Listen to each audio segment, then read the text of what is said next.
रोज़ाना दीनी मालूमात हासिल करने के लिए चैनल को अभी सब्सक्राइब करें। आज के जमाने में गरीब नवाज का हौसला बढ़ा देता है, कोई हो या ना हो अल्लाह हमारे साथ है, अल्लाह हमारे साथ है। हालात जितने भी बदलते जाएं, लेकिन मेरे अजीजों अल्लाह चीज को देख रहा है, उससे कोई चीज गाफिल नहीं है। बाज लोगों ने ये शोशे छोड़ना शुरू कर दिए कि अब इनका मुस्तकबिल क्या होगा, अब इनका फ्यूचर क्या होगा, नई हुकूमतें आएंगी, नया निजाम आएगा, अब तुम्हारी न मस्जिदों की खैर है, न मीनारों से आवाज आएगी, न तुम्हारी अजानों का और न ही तुम्हारे नमाजों का कुछ फ्यूचर है। ये सब बातें उन लोगों के जरिए से आ रही है जो किसी के फजला खार हैं या किसी के इलेक्शन के पैसे खाए हुए लोग हैं। मैं कहता हूं जो सच्चा मोमिन है वो इस बात पर अहद करता है, करबला की सरजमीन पर भी अजान की आवाज बंद ना हो सकी थी, जहां बहता खून भी बता रहा था इस्लाम जिंदा होता है हर करबला के बाद। आज ये हालात अगर हमारे मुवाफिक नहीं है तो मेरे अजीजों नस्लों में कोई तो आएगा जो सलाहुद्दीन बनकर के उभरेगा, नस्लों में कोई तो आएगा जो गरीब बनकर मोइनुद्दीन बनकर के निकलेगा। इसलिए कि हालात हर वक्त एक तरह के नहीं होते। हमने तारीख देखी है और रब ताला का कानून है, कभी बादशाहों को फकीर बना देता है और कभी फकीरों को बादशाह का मनसब अता कर देता है। जब सरकार गरीब नवाज दिल्ली के सरजमीन पर आप बैठे हुए थे अपने सूफिया की जमात के साथ, एक दस्तरखान लगा हुआ था, दस्तरखान लगा हुआ है, औलिया इकराम की जमात है, एक दूसरे से बातचीत कर रहे हैं। दिल्ली में उस वक्त हालात अजीब थे। एक छोटा सा लड़का जिसकी उम्र 13 या 14 साल की रही होगी, वो अपने हाथ में खटोरी और एक तीर और तरकश लेकर के सामने से जा रहा था। औलिया की नजर उस पर पड़ी, सरकार गरीब नवाज ने नजर उठाकर देखी, और सामने से मजमे से जाने वाले बच्चे बहुत सारे होते हैं, कोई आया गया, लेकिन गरीब नवाज ने नजर उठाकर देखी जमात से कहा कि देखना ये कल दिल्ली का बादशाह बनकर के निकलेगा, हिंदुस्तान की पूरी सल्तनत इसके पास होगी। तारीख में मौजूद है गरीब नवाज की जुबान से निकला हुआ ये जुमला। वो लड़का कोई और नहीं था, सुल्तान शमसुद्दीन अल्तमश, जो हिंदुस्तान का ताकतवर बादशाह बनकर के निकला था। हाँ, वो जिसको चाहे नवाज दे और जिसको चाहे उठा दे। अजीजा ने गिरामी वक़ार, हमारे इम्तिहान की घड़ी चल रही है, हमारे हालात अभी यानी बैक की तरफ अगर जा रहे हैं तो इसका मतलब ये नहीं है कि खत्म हो गए। हम ये देखते रहेंगे और रब ताला की मदद का इंतजार भी करेंगे। हमारे साथ जो कुछ भी जुल्म हो या नाइंसाफी हो, हर एक चीज के लिए हम इतना ही कहते हैं ये वक्त भी गुजर जा नहीं होती, सुबह का उजाला जरूर आएगा, सुबह का उजाला आएगा। अजीजा ने गिरामी वक़ार, सरकार गरीब नवाज रज़ियल्लाहु तआला अन्हु का वो जुमला याद रखो, हम अल्लाह और उसके रसूल के भरोसे जीते हैं, अल्लाह और उसके रसूल के भरोसे जीते हैं। ताकतें कुव्वतें या तख्त और ताज हमारे मुखालिफ हो जाए तो ये नई बात नहीं है, इस्लाम के साथ ये हर बार होता रहा है, इससे पहले भी हुआ है। हालात हमारे मुखालिफ रहे। औलिया कामिलीन की जमातें देखिए, अहले बैत अतहार, रसूलुल्लाह की आल, इतने में आपको शहादत के वाकयात अगर बता दूं, आपको तो सिर्फ एक करबला मालूम होगा, एक करबला सुना होगा कसरत से, लेकिन जानते हो रसूलुल्लाह की आल में से कई ऐसे साहबजादे हैं जिनको जेलों में एक एक साल नहीं 7 साल 8 साल तक बंद रखा गया। इमाम मूसा काजिम रदी अल्लाह तआला अन्हु को 7 साल तक जेल में रखा, जंजीरों से बांधा और जहर देकर के उनको शहीद किया गया है। हज़रत इमाम मोहम्मद बिन हसन अस्करी में काटे हैं। ये रसूलुल्लाह के घर वालों की बात कर रहा हूं। सैयदना ज़ैद शहीद जिनको सूली पर चढ़ा दिया गया था, ये इमाम हसन मुज्तबा की औलाद में से है। ये सारे खूनी दास्ताने यहां इस्लाम की तारीख में मौजूद है। जब इस्लाम उस वक्त नहीं रुका तो अब क्या खाक रुकेगा। इस्लाम अब नहीं रुकना है, कयामत तक इसकी हिफाजत अल्लाह करीम फरमाएगा, अल्लाह करीम फरमाएगा।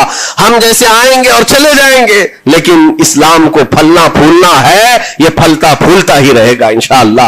आपकी जिम्मेदारी इतनी है, आपकी इतनी जिम्मेदारी है, हालात देख करके बच्चों को यह ना कहना कि बेटा आप जैसे हालात चल रहे हैं वैसे ही चलते रहो, नहीं, अपने बेटों को यह तरगीब देना कि बेटा आज हम इम्तिहान की घड़ी में हैं, कल अगर अल्लाह ने हालात अच्छे कर दिए तो याद रखना जिस जगह बुतकदे बने हमारी मस्जिदों को तोड़कर इंशाअल्लाह वहां से अजान की आवाज फिर से गूंजेगी।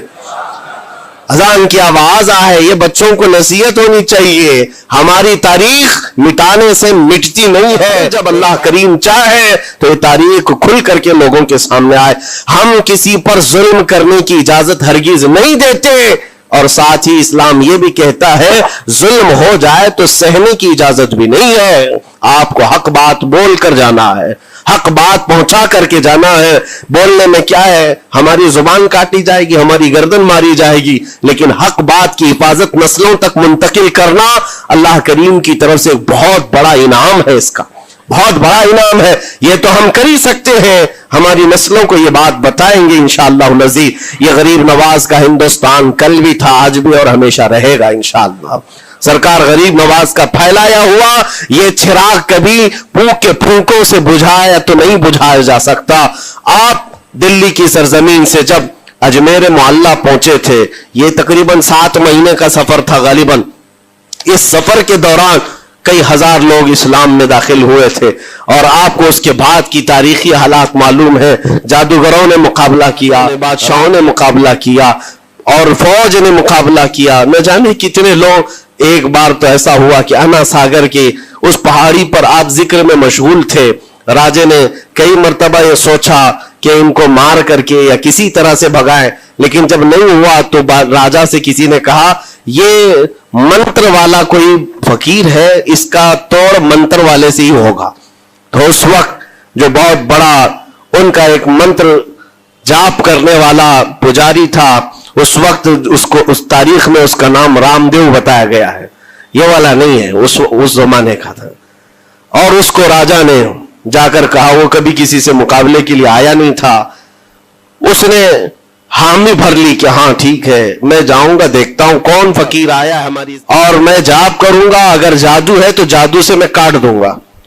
اس نے تقریباً اپنے ساتھ 400 یا 500 پجاریوں کو لیا، اور جب وہ آیا تو سرکار غریب نواز کے ساتھ 2 خادم تھے، آپ کے ساتھ صرف 2 خادم بیٹھے ہوئے تھے۔ کہا کہ حضور بہت بڑا مسئلہ ہے، پجاریوں کا جادو ہم پر حملہ آور ہے، ان کا جادوگر حملہ آور ہے، اور مقابلے کے لیے وہ لوگ میدان کے قریب آ چکے، پہاڑ کے نیچے ہیں، آپ اپنے چلہ گاہ سے اٹھتے ہیں جہاں پر آپ عبادت کر رہے تھے۔ کہا ٹھیک ہے ہم جاتے ہیں، اور اس کے بعد سرکار غریب نواز نے کہلا بھیجا اپنے خادم سے، کہو کہ وہ اپنا منتر پڑھے، ہم اپنا منتر پڑھیں، وہ اپنا منتر پڑھیں جو بھی ان کے جادو کا ہے۔ اب جب وہ پنڈت نے پجاری نے دیکھے بغیر اپنے سارے پجاریوں سے کہا کہ جیسے ہی وہ درویش آئے گا، وہ فقیر آئے گا، ہمارا یہ منتر ہے، یہ پڑھنا، وہ آگ میں بھسم ہو جائے گا، دنیا دیکھے گی۔ سبوں نے کہا ٹھیک ہے، لیکن ابھی کسی نے دیکھا نہیں تھا۔ اپنی جھوپڑی سے یہ مرد قلندر جلوہ رسول لے کر کے نکلا تھا، جمال رسول لے کر نکلا تھا۔ بیٹا ہے کس کا؟ حسن و حسین کا بیٹا ہے، فاطمہ زہرا کا بیٹا ہے۔ جیسے ہی باہر آئے، وہ منتر جو سکھایا گیا تھا سب کے قریب قریب آئے، 400 لوگوں نے وہ غریب نواز کی پیشانی کو دیکھ کر منتر پڑھنا شروع کیا۔ اور منتر کیا تھا؟ ان کی زبان سے لا الہ الا اللہ، لا الہ الا اللہ، لا الہ الا اللہ۔ لوگوں نے کہا یہ ادھر کیسے آ گیا کلمہ؟ اور جا کر اس رام دیو سے کہا گیا، اس نے کہا کہ یہ 400 کے 400 لوگ تو کوئی اور ہی کلمہ پڑھ رہے ہیں، کوئی اور ہی کلمہ پڑھ رہے ہیں۔ وہ اتر کر کے آیا ہاتھی کے کجاوے سے نیچے، اور سرکار غریب نواز کو دیکھا تو اس نے کہا یہ جھوٹ نہیں کہہ رہے، میں بھی وہی پڑھتا ہوں جو یہ پڑھ رہے ہیں۔ آپ کو تاریخ میں پتا ہو کہ اس کا نام سرکار غریب نواز نے شادی دیورگین میں شامل فرمایا، اور زندگی بھر سرکار غریب نواز کے خلفاء میں اور آپ کے خادموں میں شامل رہا۔ یہ تلوار سے اور چاقو بھالے نیزے سے نہیں کیا گیا تھا، وہ نور مصطفیٰ کی جلوہ گری تھی۔ جہاں نظر اٹھایا وہاں کے دلوں کی کالک کو دور کر کے ان کے دلوں کو بھی روشن فرما دیا تھا۔ آج ہم بھی یہی تمنا کرتے ہیں، اجمیر اسی لیے جاتے ہیں کہ ایک جائے اور دل کا کالک اور دل کی کالک نکل جائے، اور پھر دل چمکنے لگ جائے، کیونکہ اللہ کے ولیوں کی نظر جہاں پڑتی ہے وہ جگہ بھی روشن اور تابناک ہو جایا کرتی ہے۔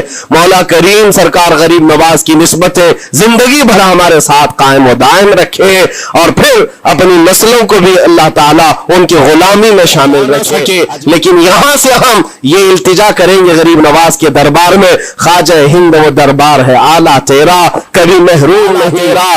تیرے در کی یہ کرامت دیکھی ہے بارہا، تیرے در کی بارہا یہ کرامت دیکھی ہے. غریب آئے اور ہو گئے غریب نواز.